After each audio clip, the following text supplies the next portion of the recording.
Ang pamagat ng ating kwento ay Doña Norma. Sa isang lungsod, nakatira si Nino.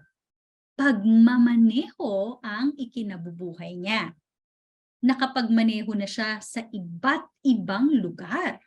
Pero kahit saan man siya magpunta, lagi niyang kasama si Doña Norma.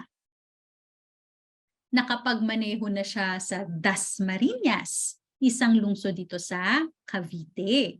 Naalala pa niya ang isang tindahan sa lugar na ito na nagbebenta ng kastanyas.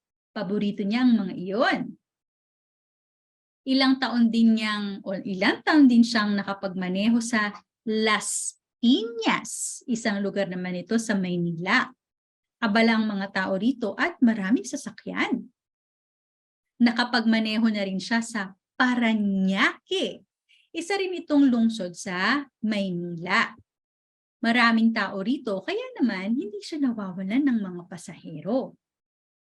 Nakapagmaneho na rin siya sa bayan ng Binyan, kung saan isang beses sa isang taon ay may idinaraos na pista. Sa pistang ito, naghahanda ang mga tao ng iba't ibang gawain tulad ng malawakang pagsasayaw ng Cariñosa.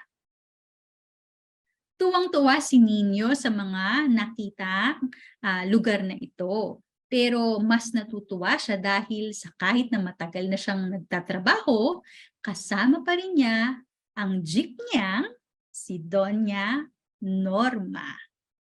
At dyan nagtatapos ang ating kwentong Doña Norma. Ayan.